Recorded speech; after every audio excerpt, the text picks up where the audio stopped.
Oleg. Welcome. Okay.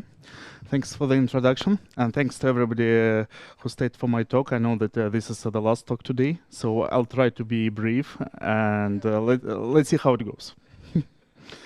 Okay, today I'm talking about Keptn and getting observability to the next stage. Before we begin, who has ever heard about Keptn? Okay, so this talk is for the right audience. Secondly, who has ever heard about observability? Okay, who does use Prometheus? Okay, thanks all. Open source for the win. And today we talk mostly about open source. Okay, just to introduce myself, I'm a board member and core maintainer in the Jenkins project. I joined the project in 2012, so about 10 years ago. I became a maintainer in 2014. So if you have ever used Jenkins, maybe you have seen my name on GitHub, on Jira, and just in case, I'm sorry. But yeah, I currently believe that the Jenkins is one of the best automation servers. I just do not think that it's CI/CD server. If you want to argue about that, let's talk about after the presentation. So for what it worth, I'm also a TOC member and chair in the Continuous Delivery Foundation. It's a foundation that is umbrella organization for Jenkins, JenkinsX, Keptn, Telios, Spinnaker, and many other projects. Also, I work for Dynatrace. I joined Dynatrace in November. I'm based in Switzerland. I'm the first R&D employee of Dynatrace in the country. And I joined to help with Keptn. It's a new project in the CNCF ecosystem. And I help with community growth, with governance, and ultimately with adoption of this project within many organizations. In Dynatrace, I work for the open source program office. Who has ever heard about this concept? Okay, so who has ever heard about open source program office? Okay, so basically it's an organization within an organization which focuses on promoting open source culture and collaboration within the company. So there are two key terms: open source, which is everything outside, and inner source, which is everything inside.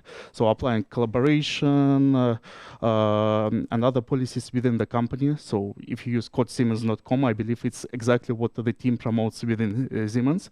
And pretty much the same, so there are many teams that actually focused on enabling other employees to work in open source or to collaborate internally, providing proper infrastructure, legal assistance with licenses, consulting, developer tooling, various community operations, management, community marketing, whatever.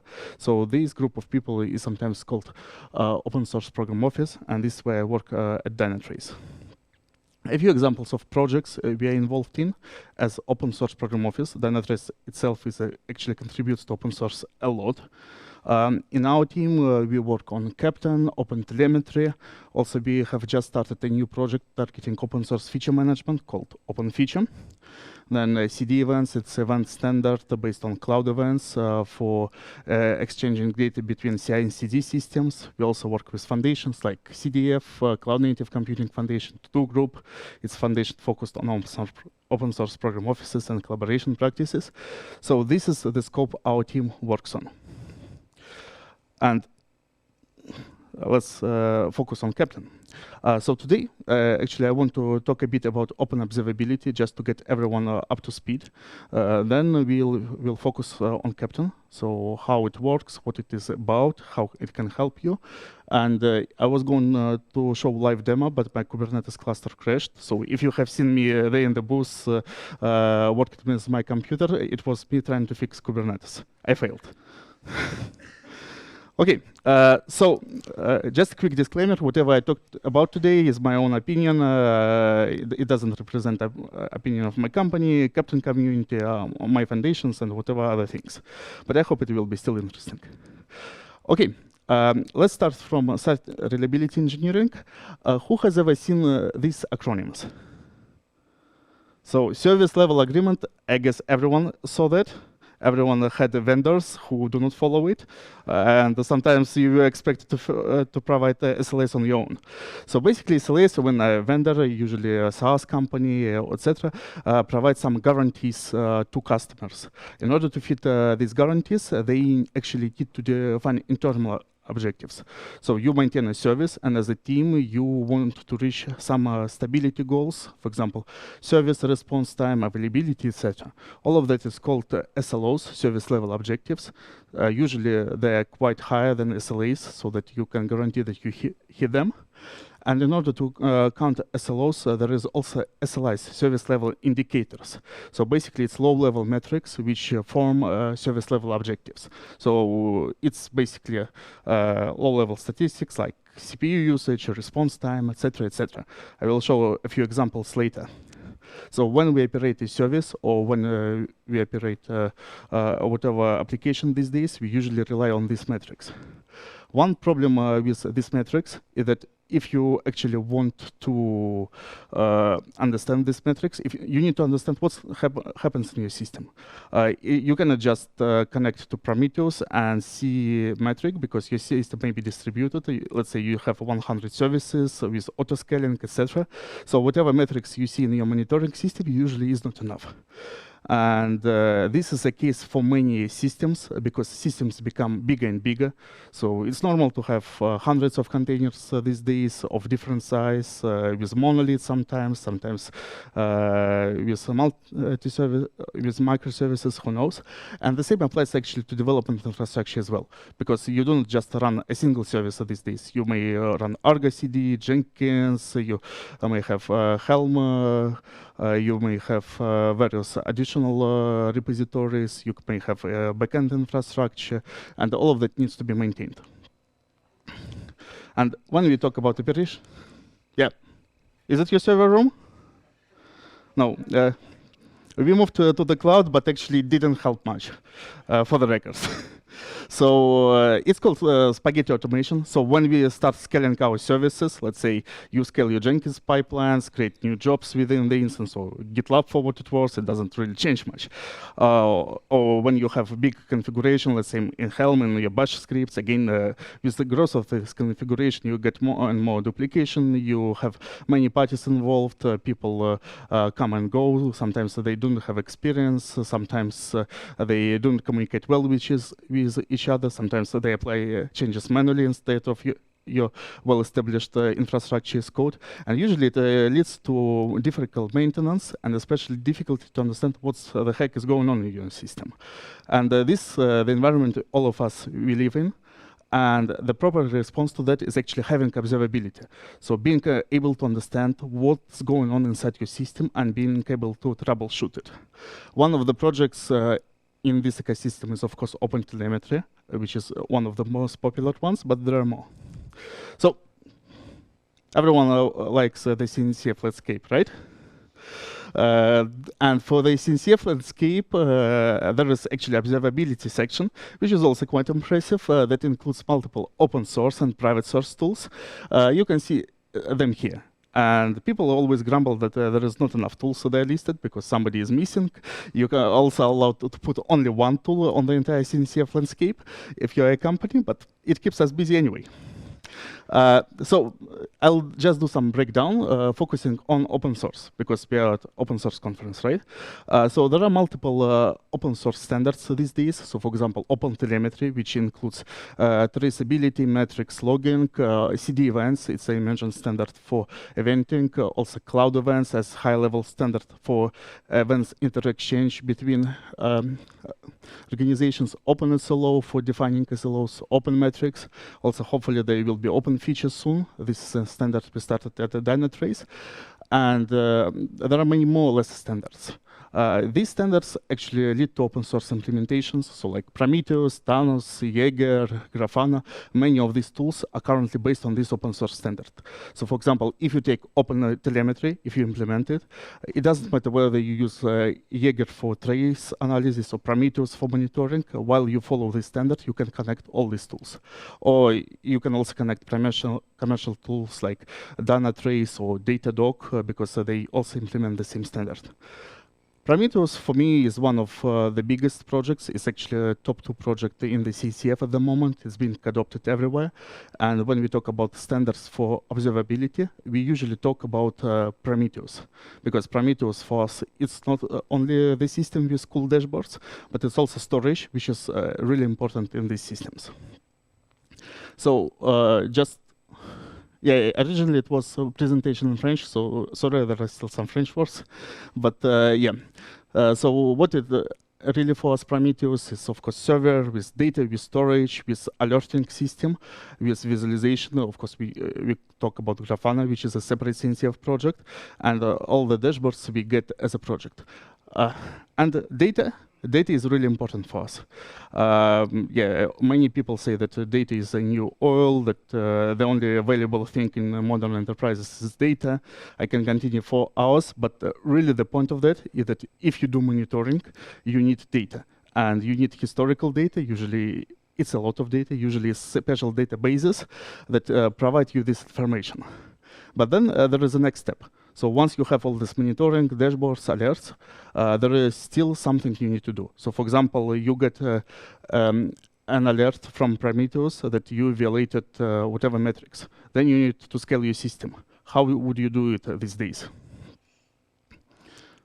PagerDuty, sending events to the teams. But is it possible for complex configurations or just for simple ones? So let's say we have a large system where it's hard to understand what is the root source of the issue. Would you be able to do it just automatically, or would you need some analysis systems? I mean, it really depends on what situation you mean.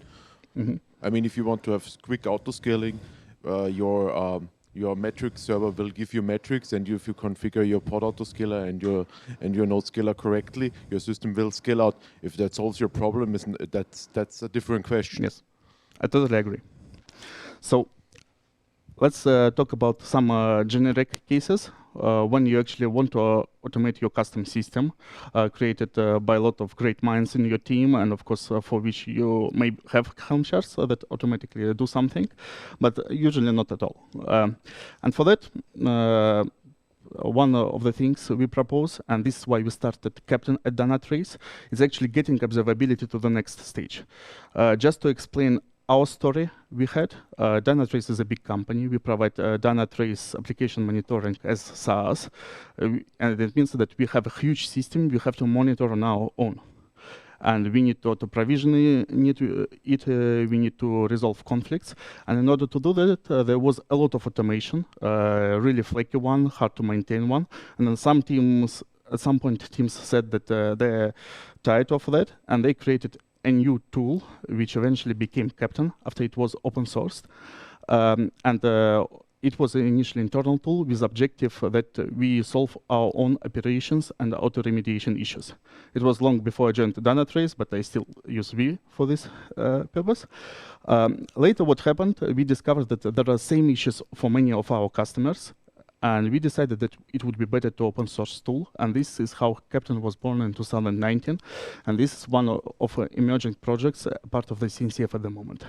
So what Keptn is, it tries to address use case of observability-driven orchestration for your cloud-native apps.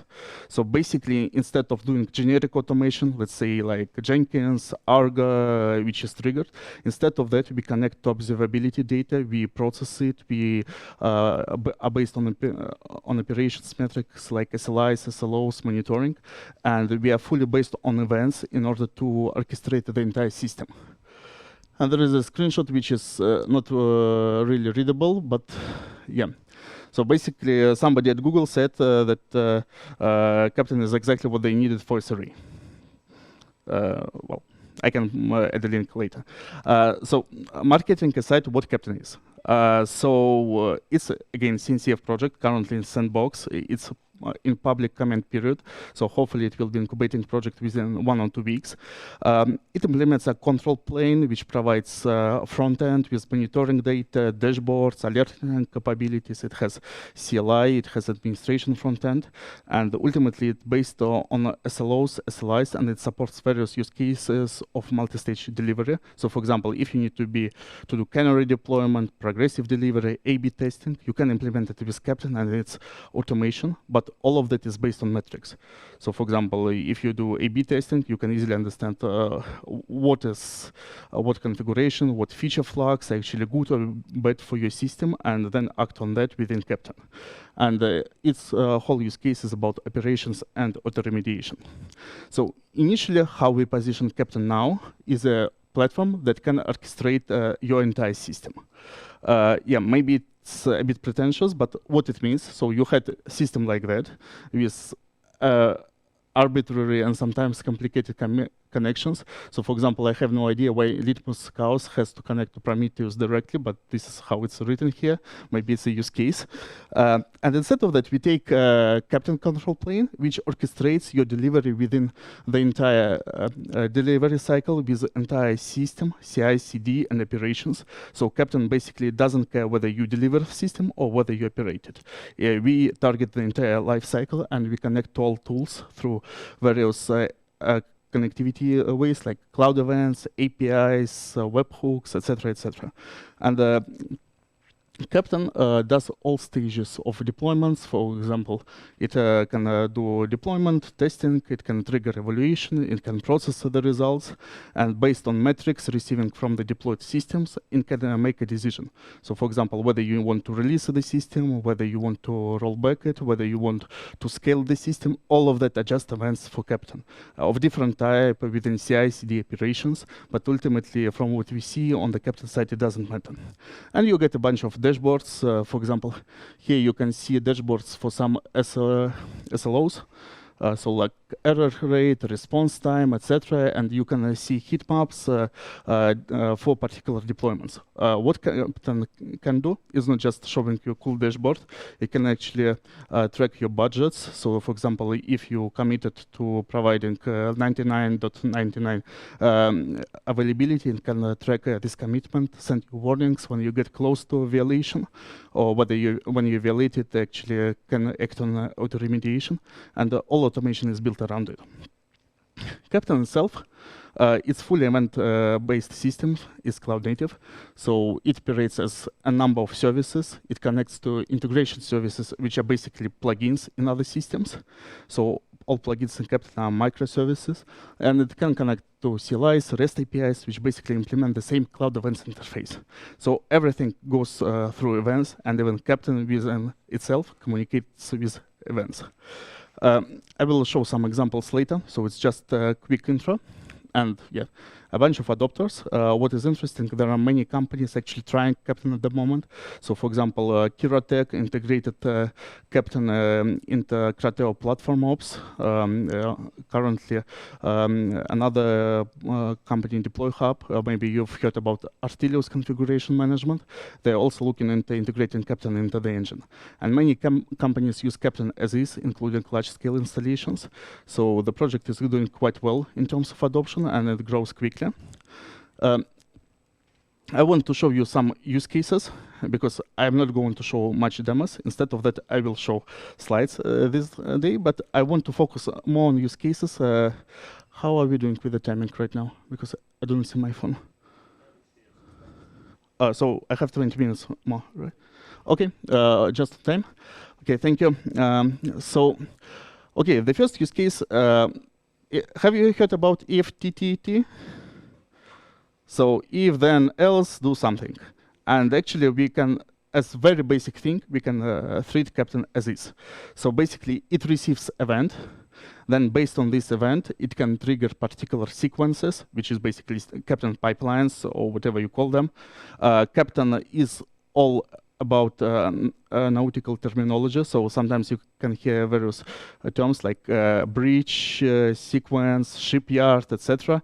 But if you get confused by that, we have a glossary which explains it in more common necessary terms. But well, any project needs lore, right?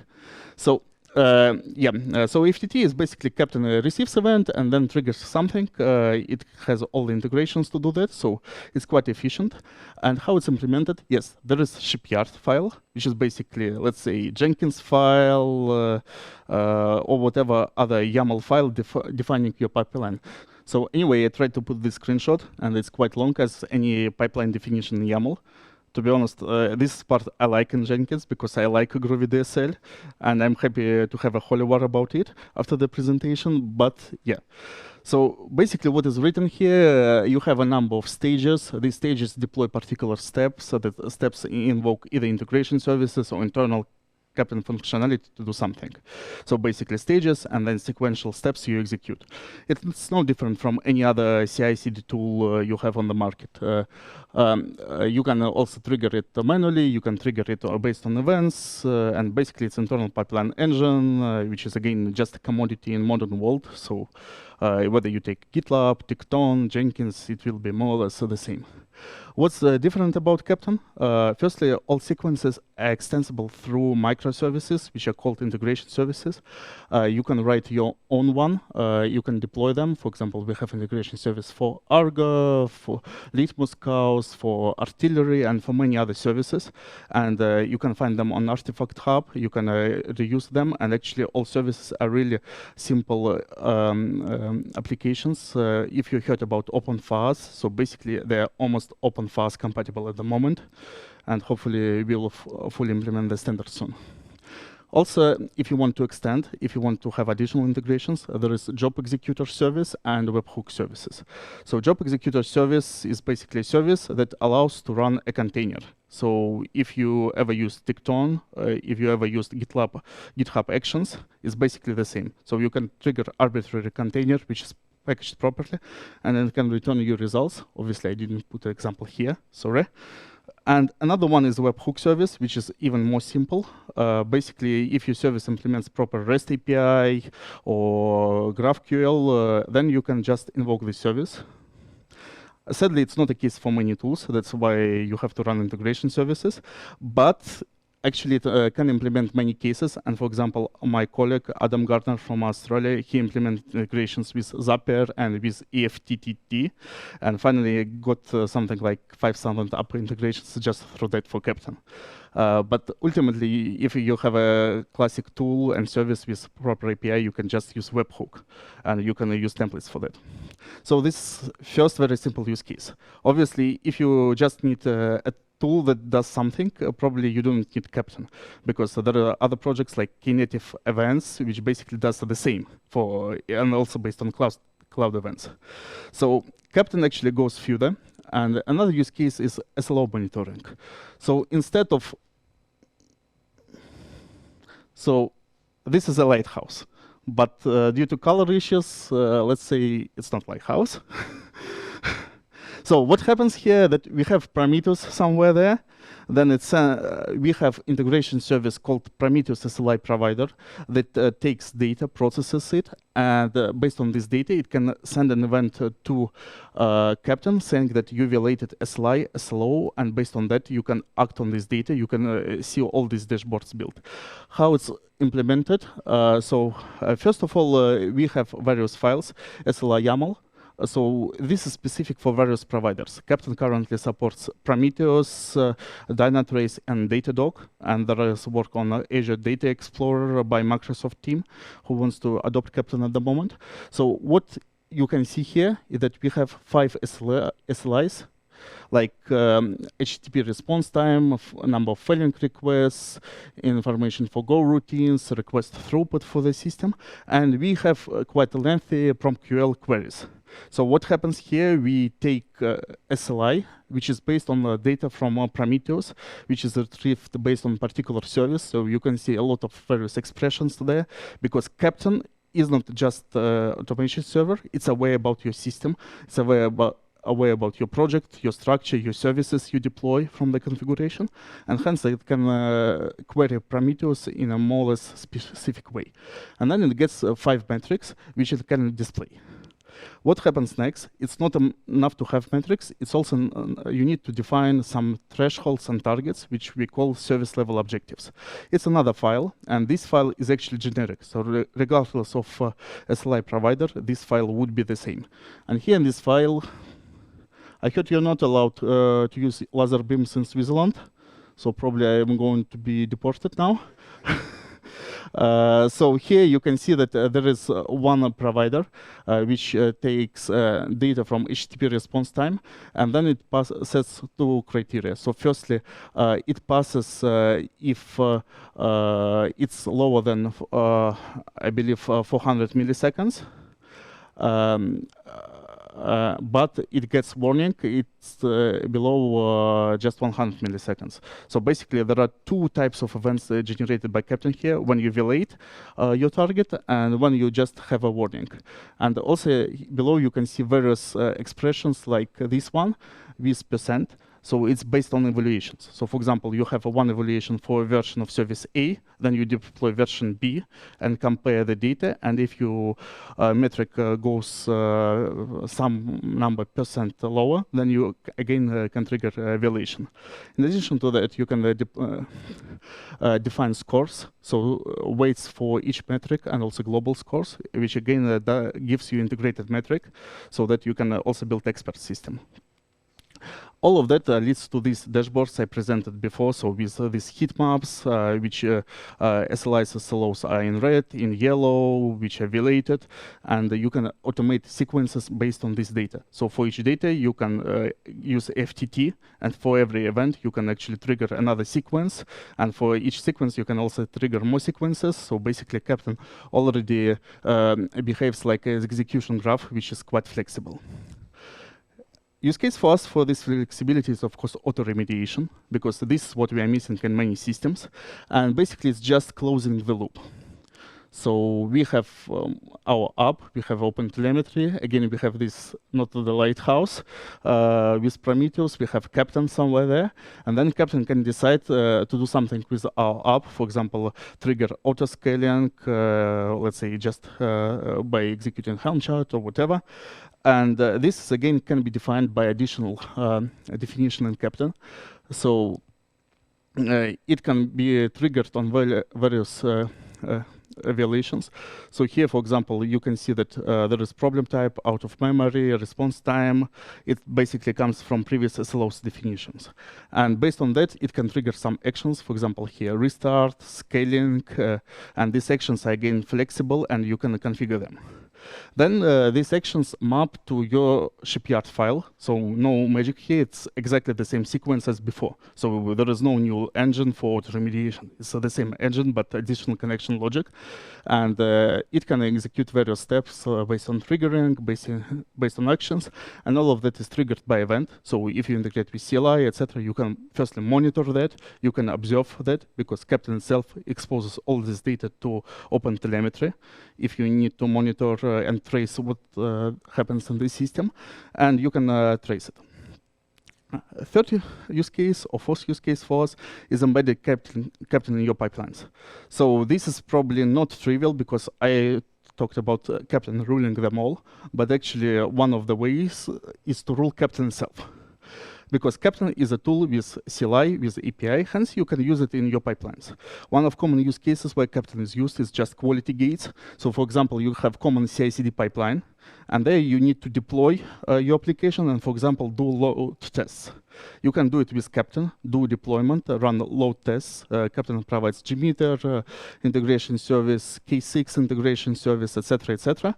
And Keptn can just provide you data and return this data again through CLI.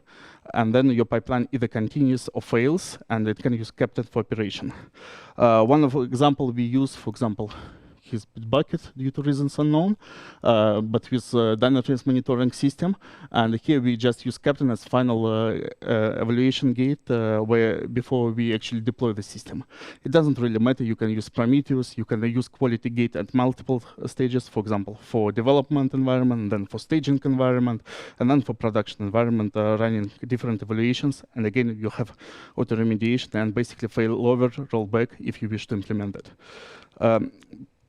And this is actually an example of that. So what we use internally at Dynatrace, there we, again, in Dynatrace, we of course use Dynatrace, but you can use Prometheus with the same result.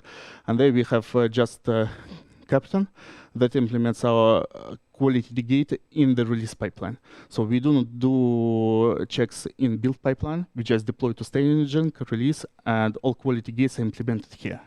It's one of possibilities, but you can actually connect Keptn to any stage you want, including parallel builds, etc., because Keptn itself lives in a single or multiple Kubernetes clusters, and hence you are quite flexible of how you deploy that within existing systems. For example, I personally use Keptn within K3D for demos. This is why I wasn't able to run the demo today, but it's on the second hand. On the other hand, it's good for testing because once you have Docker, you can have local Kubernetes cluster with Keptn with all the services embedded, and you can run really lightweight tests. The last use case is actually what I started talking in the beginning. It's ruling them all. So instead of embedding Keptn within your pipeline, actually you can use Keptn to orchestrate all your pipelines like it was originally shown. So you connect it to all these tools. One of the good use cases for that is actually connecting Keptn to your existing CI/CD pipelines, because many of us already have huge systems which do CI, CD, deployment, all the rollbacks. So instead of rewriting everything with Keptn, which nobody of us can invest in, we can connect to existing pipelines and gradually migrate or connect best of existing systems. So for example, Argo rollouts is perfect for rollouts. You do not need to use Keptn or Jenkins to do the rollouts. At the same time, Jenkins is arguably very good for continuous integration, and Argo is nowhere here. So you can use Jenkins for CI, Argo for CD, and Keptn to orchestrate all of that is in a single pipeline. And this is actually a use case we demonstrated recently together with René Forstner from Entity Data. So again, Jenkins here is just an example. You can do the same with any other CI/CD tool like GitLab. Is it feasible? Okay, you have slides anyway. Yeah, so what happens here, it's just simple Jenkins pipeline, maybe something like 20 or 30 stages. I haven't counted, but all of us have been there, right? And all of us know how easy it is to maintain it when something breaks. So instead of that, what you can do with Keptn, you can break down this pipeline to multiple smaller pipelines, which is commonly anti-pattern in Jenkins, but it's totally good if you use Jenkins and Keptn together, because it's Keptn that stores the context, stores all the information, and Jenkins just becomes an executor. So for example, here you have a delivery pipeline, then deployment pipeline, test pipeline, and evaluation pipeline, which are in Jenkins, which use, let's say, your pipeline library, your pipeline scripts. At the same time, you removed some orchestration code, you removed some failover code, because now it's Keptn that orchestrates that. And you can go further by replacing more and more stages, by breaking them down, by replacing them to events and evaluations, and gradually replace most flaky bits of your pipelines by another orchestration tool, which is most suited for cloud-native environments. And yeah, so these are 5 use cases I wanted to present. So I hope that it's informative enough without slides, without demo. But if you want demo, I'm happy to do it online. Just ping me. I'll fix my Kubernetes deployment, or I just get my personal machine instead of my office machine, and everything will be fine. So too long didn't read. Keptn is great because it takes your observability to the next stage. So basically takes it to operations, it takes data for handling that, and yeah, it makes things observable. So you can use it for various use cases. One thing I want to emphasize that Keptn isn't a CI/CD tool on its own, like Jenkins is not a CI/CD tool. It's just an engine that can be used for different purposes, for orchestration or for execution. And you can actually use it for many other use cases. If you're interested, there is a bunch of tutorials we have quick starts based on K3D or Kubernetes, which you can try. We also work on code demos so that everyone can just start in the browser. It's coming soon. And we have a bunch of tutorials, for example, for Prometheus course, Dynatrace course. We also have tutorials for Argo CD. There is a demo for Jenkins. Soon we will have Datadog ones. And just go to Keptn Docs Quick Start and see everything there, because right now we rework all the tutorials because we want to make them much easier with code and other services.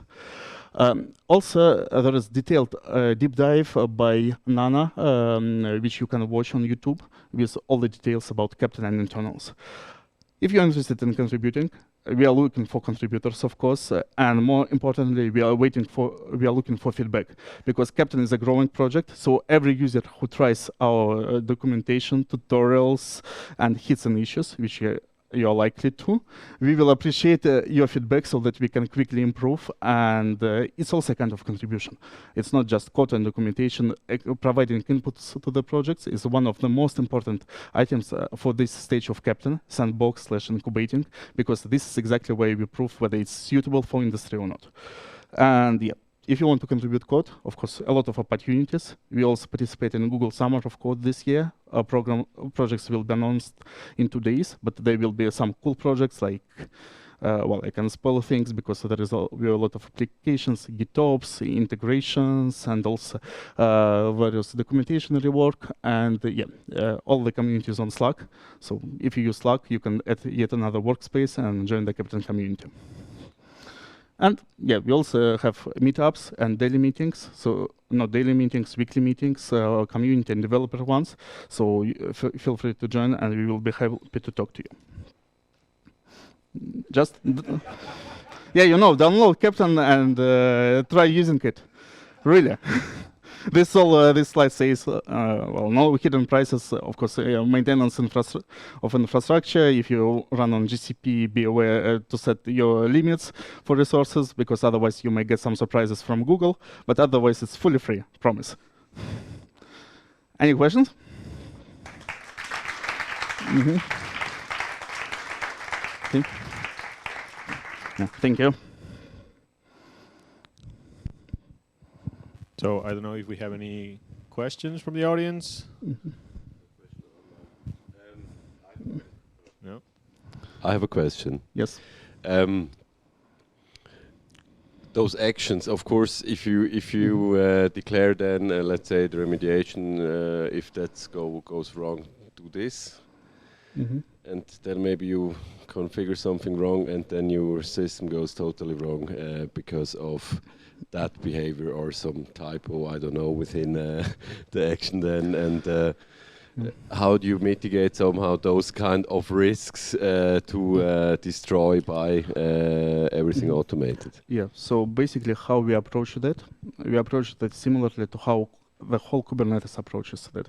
So the key point of Kubernetes that it uses declarative definitions instead of imperative ones. So you don't define a sequence of steps. Instead of that, you define the target state, and then we assume that Kubernetes or operators are smart enough to get us into this state. Basically, Keptn operates in this way too. So if there is a mistake, if there is fatal issue, if there is service going down, we assume that with proper definitions, with proper Helm charts, with proper configurations, the service will get to the target state. Yeah, it may go through temporary outage if we have to reprovision the instance, for example, during the rollback, but we assume that if everything is implemented properly, it will get to this stage. Obviously, if you have ever studied electronics, etc., you know about positive feedback loops, and software systems are no exception from this case, but there is a promise of Kubernetes that it never happens. Okay? Yeah, I mean, just from my end, I mean, of course, I mean, the promise of Kubernetes is nice. I mean, we know about that, but let's say that you have a service that needs to perform a database migration, then once you do it, the rollback, it depends on how you write it. It could be possible, but lots of times it's not. So I guess that's where Roger was coming from. Yes, it's totally valid question. And this is why when we talk about modern environments, so many people advocate for progressive delivery. in a Kubernetes environment. So basically, you never roll back; you always march forward, fixing the issues. Yeah, when I hear about that, I always think about death march. But yeah, again, I'm not a Kubernetes guy, so I advocate for project running on Kubernetes. But I have never assumed that Kubernetes is a solution for every problem. But progressive delivery is what is recommended for the modern environments, and this is what many operations engineers use for mitigated modern services. Do we have any question, anybody?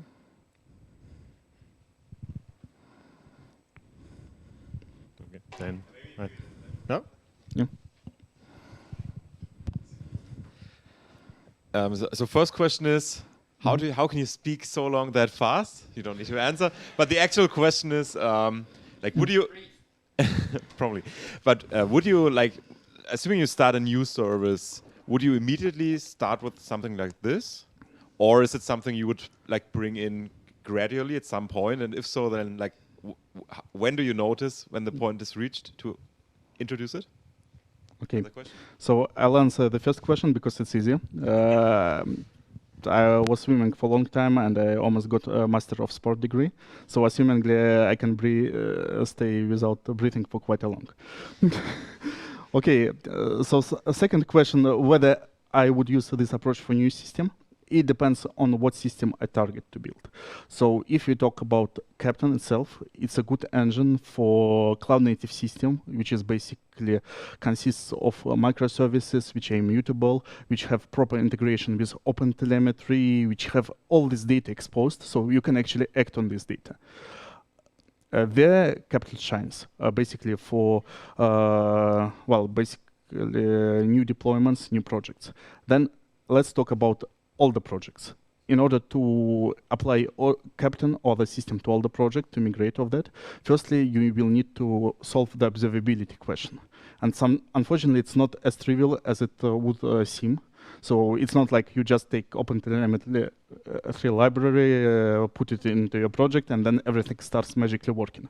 Many companies like Dynatrace, Elastic, etc., they invested millions to create their own agents, like Dynatrace agent, which is available in our enterprise offering, that connects to your Java application, then parses all your code, understands all the frameworks you use, and then guesses how to monitor this framework so that you don't have to implement observability on your own. This is quite good added value, and this is what many companies do. But if you want to do the same for your business logic, there is no magic solution. And this is where you will have to invest first.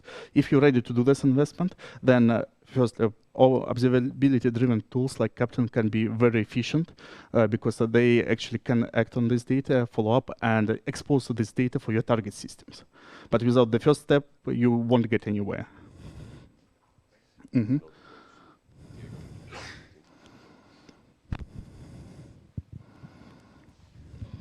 So first of all, thanks for the great talk. And my question would be, are there any plans to, let's say, have some rules or actions out of the box, let's say pre-configured, so then, you know, people can get started more easily with this technology? Actually, this is already what happens to some extent. So when you bootstrap Keptn out of the box, there is a number of DevOps metrics defined by DORA, including SRE, targets, etc. So when you start Keptn, you can initialize it in the way when all these metrics are basically provided from the template. And this is the quick start. So we can assume that something like CPU usage, response time, etc. are relevant for every service. And this is how you can get started. And this is basically best known methodology in the industry. Then theoretically, it could be possible to create the same for modern frameworks. So for example, if you use Spring, if you use Quarkus, you can define a number of metrics that would be reasonable to monitor and act on. Creating these templates is probably a good contribution to Keptn. Or there is another project I mentioned, OpenSLO. So it's basically an attempt to define open source standard for service level objective definitions. So this standard, let's say, it's rather stagnant at the moment, but it exists. So if you want to create such patterns, actually just providing these patterns, publishing them would be a good contribution to the community. Okay. Maybe just a quick follow-up question to Florian's original question. How is the project deployed on a Kubernetes cluster? Is like Elastic? Do you have the operator pattern, or how does it? So currently, Keptn is deployed through the Helm chart. So we offer Keptn CLI, and we have a Keptn chart which deploys Keptn core. Then if you want to install additional extension services like Prometheus integration service or Dynatrace integration service, Gmeter, all of that is done through Keptn CLI or through additional Helm charts, depending on how you want.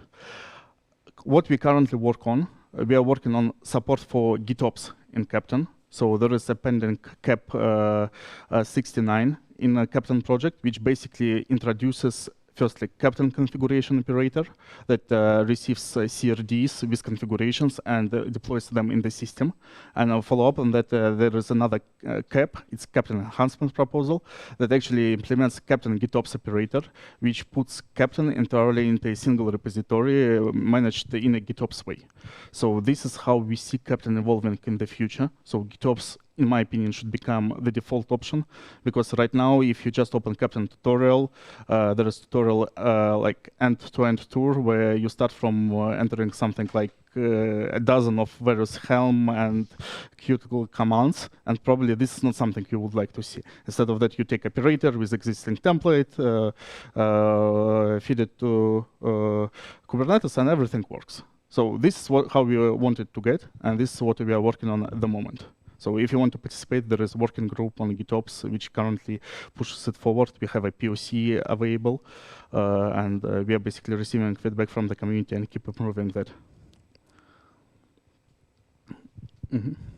Thank you very much, Oleg, for that interesting insights on Keptn.